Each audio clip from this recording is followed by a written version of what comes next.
Halo sobat pencinta Donghua, kali ini kita akan melanjutkan cerita Battle Through the Heavens Benua Kaisar. Cerita dan video ini diambil dari channel Nobarta. Tanpa banyak basa-basi, mari kita simak alur ceritanya. Melanjutkan dari cerita sebelumnya, itu masuk akal. Sesuai dengan situasi yang Anda miliki, kekuatan mana yang paling mungkin? Tanya Ketua Quildan. Kedua penatua itu yang dikenal karena kelihayannya memperoleh kepercayaan diri yang besar setelah menerima penegasan dari Ketua Kuil. Setelah memilah-milah informasi yang berantakan di otak mereka, mereka berkata, hanya ada dua kemungkinan yang dapat melakukan ini. Pertama, ini adalah upaya bersama dari banyak kekuatan. Kedua, kejeniusan kekuatan individu yang tak tertandingi melebihi wanita muda yang memimpin untuk melakukannya. Kemungkinan besar ini adalah perbuatan dari peringkat 1 dalam daftar 10 besar yang membunuh, ucap penatua Quildan. Xiaoyan orang nomor 1 yang paling mencurigakan, tanya Ketua Quildan. Itu benar, aku telah memeriksa yang lain satu persatu. Selain Xiaoyan, peringkat lainnya adalah Chaos Immortal berasal dari keluarga Warcraft dan Naga Merah dari suku Iblis. Mereka tidak akan dengan mudah menghadapi Quildan kita. Sementara peringkat 7 lainnya mereka berasal dari suku yang tidak memiliki kejeniusan. Hanya Xiaoyan dan anak kecil bermata emas itu tersangka terbesar, ucap penatua Quildan. Xiaoyan, aku pikir kamu beruntung lolos dari pengejaran 4 orang yang dikirim olehku terakhir kali. Saya tidak berharap kamu memiliki kekuatan sebesar ini. Tidak peduli seberapa superiornya Anda hanyalah seorang patriark Xiao kecil. Di depan Quildan saya, Anda hanyalah seorang semut. Kali ini saya ingin memakan seluruh orang Xiao untuk anak-anak saya. Semuanya dengarkan. Segera panggil semua orang. Aku akan menghancurkan orang-orang Xiao, ucap Ketua Quildan. Ketua istana, maaf karena lancang untuk berbicara. Xiaofu Mansion dan Sangmeng adalah mitra bisnis. Sangmeng tidak akan pernah duduk dan menonton kematian Xiaoyan. Selain itu, Kaisar Iblis dan Xiaoyan adalah saudara. Jika kita mulai perang dengan orang-orang Xiao, Kaisar Iblis akan turun untuk melawan kita. Tolong untuk Tuan berpikir 2 kali, ucap penatua itu. Aturan bahwa kota raksasa tidak bisa bertarung hanya kendala pada pasukan kecil dan menengah. Jika saya membuat pengecualian di istana Quildan setelah kematian 2 anak saya, itu hanya lelucon jika berita ini menyebar. Adapun Sangmeng dan Kaisar Iblis, mereka tidak akan berani dengan mudahnya menghadapi amarah Quildan saya. Jika mereka memutuskan perang dengan Quildan saya hanya untuk orang-orang Xiao, itu hanya akan memperburuk penyatuan klan Iblis dia. Saya tidak percaya dia akan mengabaikan penyatuan Iblis, ucap Ketua Quildan. Ketua istana, hubungan Xiaoyan dan Sangmeng tidak hanya untuk mitra bisnis. Jangan lupa bahwa Zhen Bufan adalah adik dari Patriark Zhen Zongfu. Dan menurut informasi yang kami terima, hubungan orang-orang Xiao dan keluarga Zhen sangat baik. Jika situasi di mana 4 kekuatan super bekerja sama, itu benar-benar akan menghancurkan Quildan kami, ucap penatua pertama dengan cemas. Selain itu, kita harus mengakui bahwa dalam pertumpahan darah di tanah ilusi, hidup dan mati ditentukan oleh kekuatan. Sejujurnya kami tidak memiliki bukti untuk membuktikan ke publik bahwa Xiaoyan melakukannya, ucap penatua kedua menambahkan. Ketua Quildan melirik 2 penatua itu dengan kesuraman saat berkata, beritahu saya, apakah saya harus membiarkan orang Xiao melakukan ini, ucap Ketua Quildan. Bagaimana itu mungkin? Siapapun yang berani mengacaukan Quildan tidak memiliki akhir yang baik. Meskipun kita tidak dapat melakukan apa-apa dengan orang-orang Xiao, kita dapat mengirim seseorang untuk membunuh Xiaoyan, ucap penatua pertama. Hanya membunuh Xiaoyan tidak cukup untuk melampiaskan kebencianku, teriak Ketua Quildan. Ketua, selama Xiaoyan disingkirkan, orang-orang Xiao tidak akan memiliki kemungkinan untuk terus bekerja sama dengan Sangmeng, dan mereka hanya akan dapat kembali ke Dizhou. Dan pada saat itu seluruh orang Xiao akan di tangan kita, ucap penatua kedua. Setelah mendengarkan kata-kata dari penatua kedua, penguasa Quildan menatap kubah aula. Wajahnya terus berubah, dan dia tidak berbicara. Sepertinya dia berjuang dengan keras. Setelah beberapa saat dia menundukkan kepalanya dan berkata, "Baiklah, kamu harus memastikan bahwa itu berhasil untuk membunuh Xiaoyan. Jika ini seperti terakhir kali, saya hanya akan melampiaskan amarah ini kepada kalian berdua," ucap ketua Quildan. "Terakhir kali kami tidak tahu tentang kekuatan Xiaoyan. Kami benar-benar meremehkannya. Saya berjanji bahwa kali ini Xiaoyan tidak akan lolos. Dia keluar dari hutan ilusi karena dia akan segera menerobos Daudi bintang 5. Untuk menjamin pembunuhan, saya pikir kita harus mengirim seorang Daudi bintang 6, ucap penatua pertama.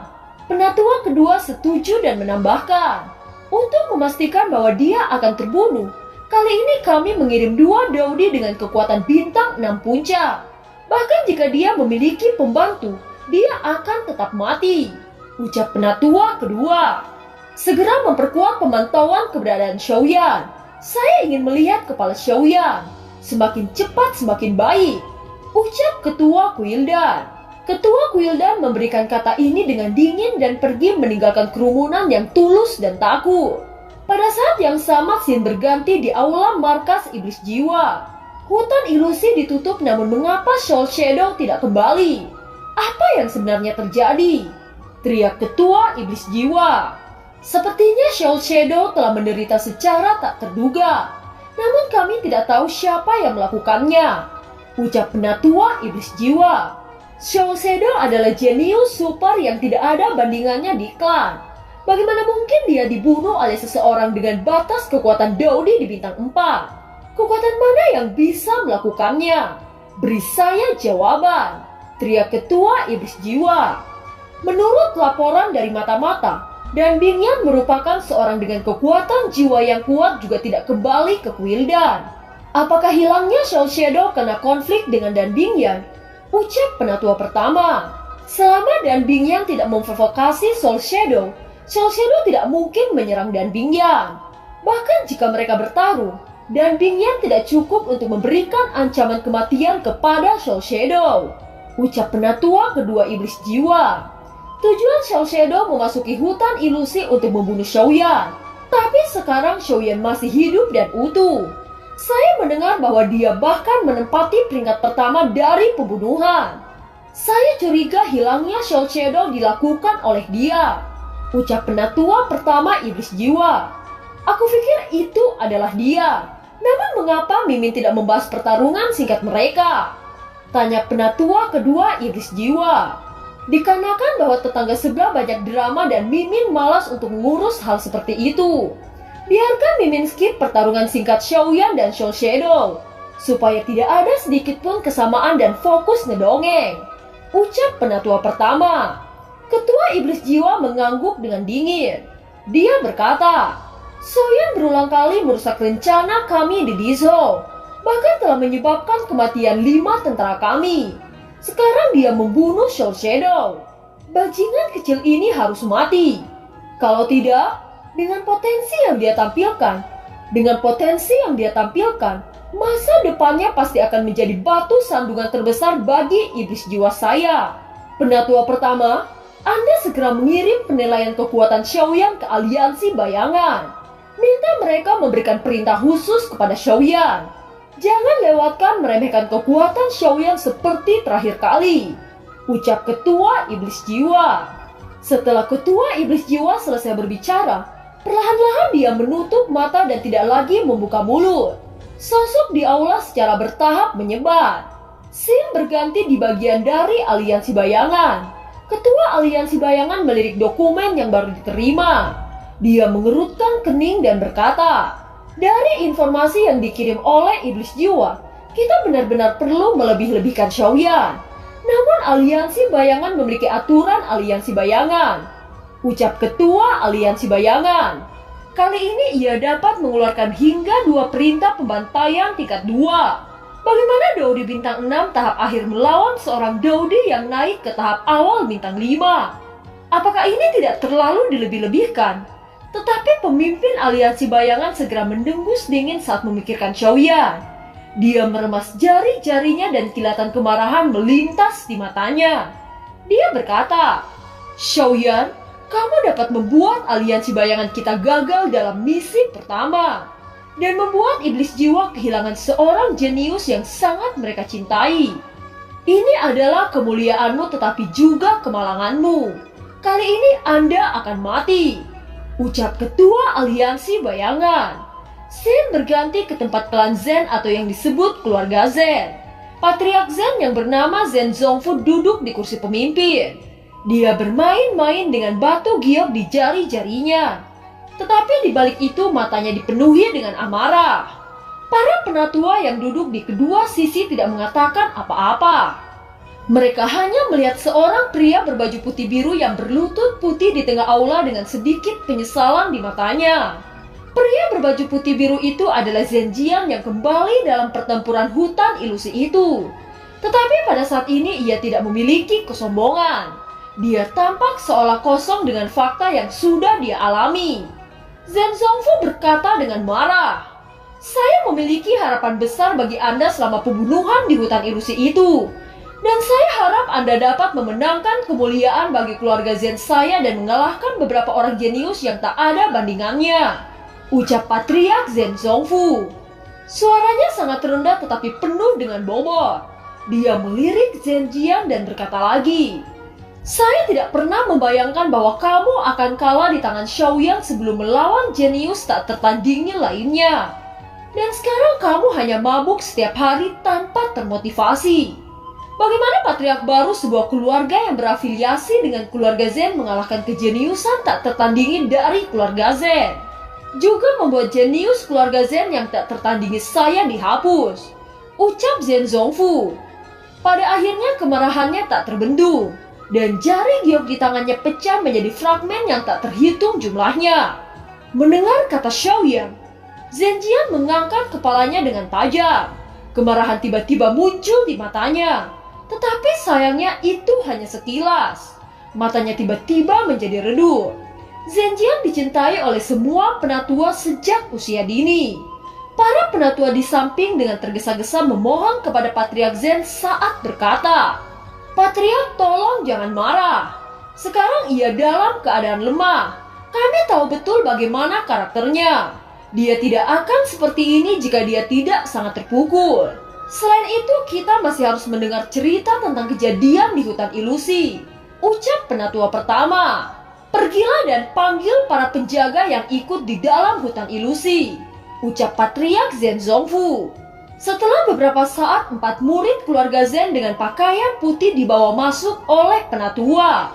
Mereka berlutut di tanah dengan gemetar dan takut untuk melihat ke atas. "Laporkan padaku secara detail pertempuran antara Zhen Jian dan Xiaoyan," ucap Patriark Zen Zongfu.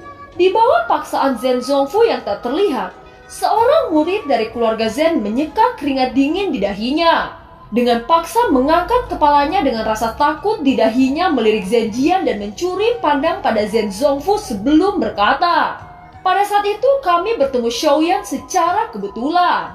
Tetapi Tuan Zhen Jian dan Xiaoyan berselisih secara lisan.